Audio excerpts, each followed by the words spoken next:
নমস্কার বন্ধুরা, কেমন আছেন সবাই? আশা করি আপনারা সবাই ভালো আছেন। আমি রনিতা আবার একটা নতুন ব্লগ নিয়ে চলে এসেছি জার্মানি থেকে। আজকের গল্পটা যেটা আপনাদের সাথে শেয়ার করব সেটা খুবই অন্যরকম গল্প। আমাদের দেশে যেমন বিভিন্ন রকম সিজনে আমরা বিভিন্ন রকম জামাকাপড় কিনি, তবে এদেশে সিজন অনুযায়ী আমাদের জ্যাকেট কিনতে হয়। জার্মানিতে এই যে ২ মাস ছাড়া বাকি যে ১০ মাস ঠান্ডা থাকে, সেই ঠান্ডাকালের জন্য আমাদের বিভিন্ন রকম জ্যাকেট কিনতে হয়।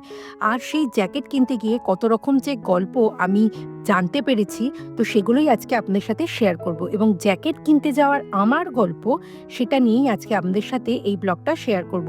মজাদার লাগবে, নতুন নতুন অনেক তথ্য আপনাদের সাথে শেয়ার করব এবং জ্যাকেটের পেছনে যে কত রকমের ব্যাপার আছে, যে কোন জ্যাকেট কোন সিজনে যাবে, কত দাম, এই টুকটাক জিনিসপত্র এই ব্লগেই আলোচনা করব। তাহলে চলুন শুরু করা যাক আজকে আমার এই ব্লগ।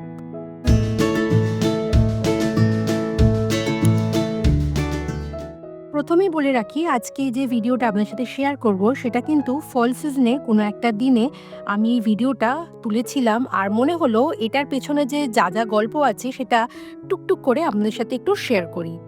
যেমন এই যে সময়টা আপনাদের সাথে শেয়ার করছি, এই সময়টা জার্মানিতে পাতা ঝরার সময় শুরু হয়েছে। তখন এত হাওয়া হচ্ছিল চারিদিকে, তো পাতাগুলো একদম ঝরে যায়। আর সেই সময় আবার এই জার্মানিতে থাকতে গেলে আমাদের অনেক রকম জ্যাকেট পরতে হয়। যদিও আমি এই সময় জ্যাকেট কিছু পরে নিই, কিন্তু ফেরার সময় যাতে জ্যাকেট লাগে সেটা কিনতেই আমি বেরিয়েছিলাম।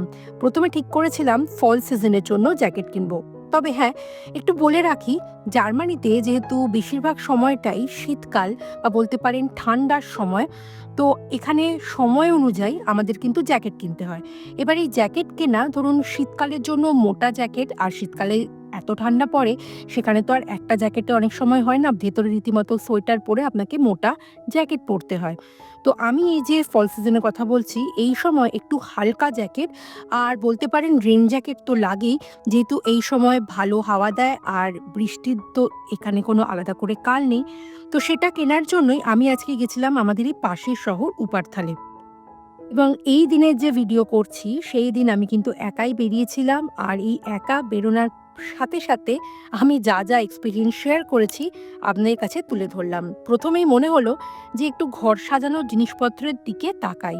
তো টেডিতে ঢুকে পড়েছি, আর এখানে এসে ওই যে বাড়িতে কিছু গাছ লাগাবার জন্য তখন কিছু পাথর খুঁজছিলাম। তো এখানে দেখলাম অ্যাকোরিয়াম সাজানোর জন্য প্রচুর প্রচুর পাথর বিক্রি হচ্ছে। এগুলো সম্পর্কে তখন খুব একটা আমি জানতাম না। দেখে খুব ভালো লাগছিল। আর এই টেরিটা উপারথালে বেশ বড়। তো এখান থেকে দেখছিলাম ১ ইউরো বা ১.৫ ইউরো, মানে ধরুন ওই ৯০ বা ১০০ টাকায় এই রকম জার পাওয়া যাচ্ছে। এইসব দেখে তারপরেই আমি চলে গেলাম প্রাইমার্কে। আপনাদের বলেছি যে এইখানে প্রাইমার্ক হচ্ছে একটু সস্তা জিনিসপত্র পাওয়া যায়। আর এখানকার প্রাইমার্কে যা জিনিসপত্র পাওয়া যায় তার মধ্যে 90%ই আসে বাংলাদেশ আর ভিয়েতনাম থেকে।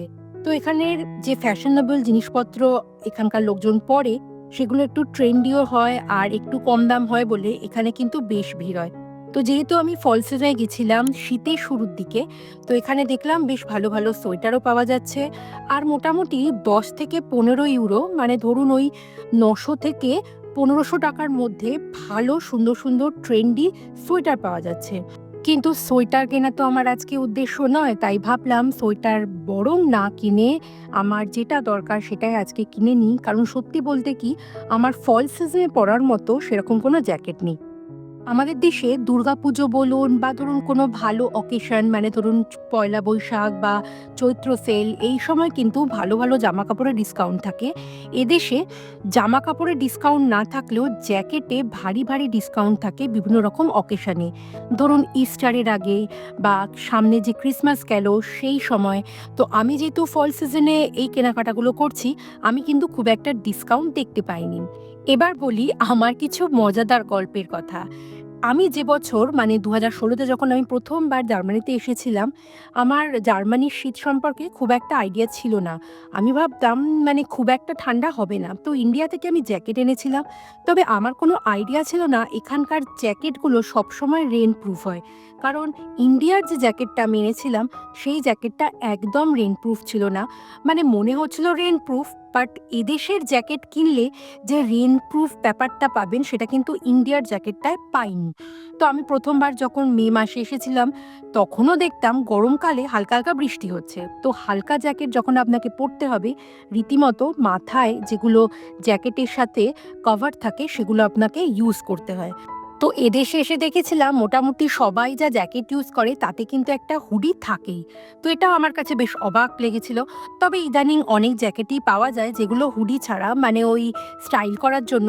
তো সেগুলো যদি আপনাকে ইউজ করতে হয় হাতে কিন্তু একটা ছাতা আপনাকে রাখতেই হবে। এই উপারথাল শহরে আমি তো অনেকবার এসেছি, আপনার সাথে সেটার ভিডিও শেয়ার করেছি আর আপনাদের বলেছি যে ঝুলন্ত ট্রেনের শহর হলো এই উপারথাল। তো আমার বাকি ভিডিওগুলো দেখবেন, সেখানে এই ঝুলন্ত ট্রেনের সমস্ত রকম এক্সপিরিয়েন্স আপনাদের সাথে শেয়ার করেছি। তো আমার প্রাইমার্কে কোনো রকম জ্যাকেট পছন্দ হয়নি এবং প্রাইমার্ক থেকে সোজা চলে গেলাম এখানকারই আর একটা খুব নোন ব্র্যান্ড, সেটা হলো নিউ ইয়র্কার। তো নিউ ইয়র্কারে এসে দেখলাম বেশ জুতো বা অন্য সব জিনিসে ভারী ভারী ডিসকাউন্ট চলছে, কিন্তু জ্যাকেটের ওপর কোনো রকম ডিসকাউন্ট নেই। আর জ্যাকেটগুলো মানে ঠিক আমার পছন্দ হচ্ছে না। মানে ধরুন আমি এই জ্যাকেট কেনার ব্যাপারে ভীষণ খুঁতখুঁতে। দীপাঞ্জন সবসময় বলে যে দামি জ্যাকেট কেনো যেটা তোমার মোটামুটি ৩-৪ বছর তো মিনিমাম চলে যাবে। কিন্তু আমার মনে হয় একটু কম দামি জ্যাকেট কিনলে বেশ একটু ২-৪টে যদি বেশ ফ্যাশনেবল জ্যাকেট হয় তাহলে বেশ ঘুরিয়ে ফিরিয়ে পরা যায়। বাট আজকে কোনোটাই ঠিক মনের মতো পাচ্ছি না। এখানে প্রায় অনেকক্ষণ টাইম স্পেন্ড করলাম বাট মনের মতো পেলাম না। তো দুঃখ পেয়ে আমি সোজা ওখান থেকে বেরিয়ে চলে গেলাম একটা স্মুদিজের দোকানে। সেখানে গিয়ে দেখলাম পাপায়া স্মুদি বিক্রি হচ্ছে মাত্র €১ মানে ধরুন ওই ৳৯০ মতো। তো এটা খেতে খেতেই খুব দুঃখ নিয়ে ট্রেনে উঠলাম। আর মনে হলো আজকের দিনটাও ওয়েস্ট হলো। কবে একটা জ্যাকেট পাবো, ঠিকঠাক মতো জ্যাকেট পাবো, মানে অনেক দিন থেকেই তো খুঁজছি। তো ট্রেনে বসে বসে এসব ভাবছি আর দূরের যে প্রান্তগুলো দেখে যাচ্ছি কি ভালো লাগছে। কিন্তু মনে হচ্ছে এই যে ফল সিজন, মানে আস্তে আস্তে চারিদিক কেমন একটা হলুদ হয়ে যাবে, তারপর শীতকাল এলে কেমন একটা ন্যাড়া হয়ে যাবে। যদিও আমি এখন ভয়েস করছি, এখন অলরেডি জার্মানিতে শীতকাল, এখন চারিদিক পুরো ন্যাড়া। তো এই ভিডিওগুলো যখন ভয়েস ওভার করছি তখন ওই পুরনো দিনটার কথা মনে হচ্ছিল। আর একা বেরোলে কত কি মাথায় চলে, তো সেটাই আমারও চলছিল।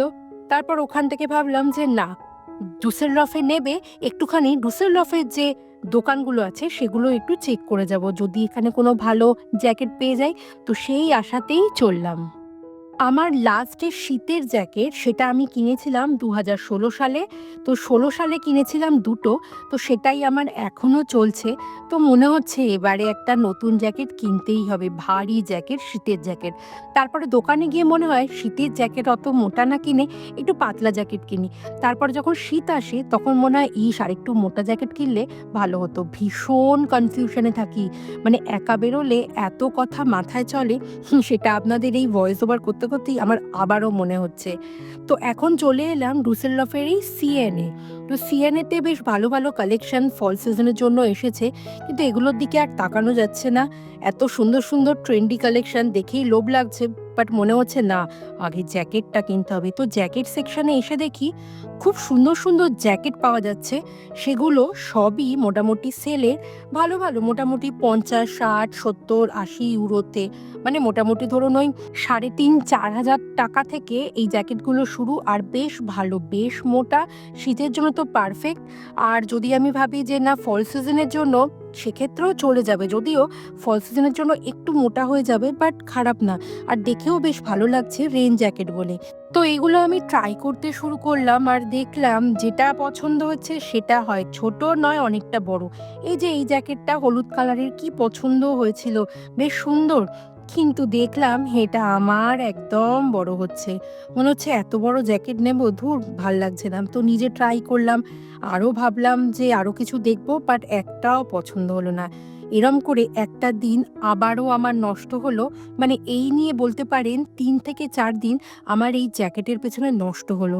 খুব, খুব দুঃখ নিয়ে আবারও ফিরলাম এবং এই ভয়েস করতে করতে সেই দিনের কথা ভাবছিলাম যে না, আমরা সাধারণত জীবনে যা ভাবি সেটা ঠিক সেই দিনই বা সেই মুহূর্তে অনেক সময় হয় না। মানে ধরুন একটা প্ল্যানিংয়ে আছে যে এটা করবই বা করতেই হবে। সেটা হয়তো সেই টাইমের মধ্যে অনেক সময় কুলিয়ে ওঠে না।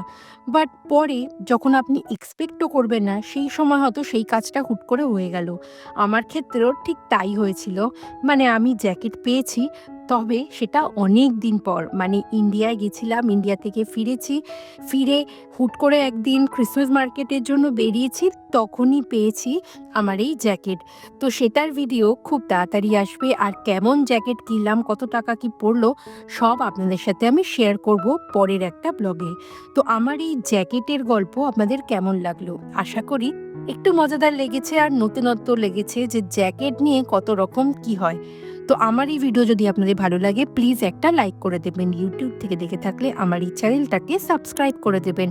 আর ফেসবুক থেকে দেখে থাকলে আমার এই পেজটাকে ফলো করে দেবেন। তাহলে চলুন, খুব তাড়াতাড়ি দেখা হবে পরবর্তী ভিডিওতে। ততদিন পর্যন্ত আপনারা সবাই ভালো থাকবেন। বাই।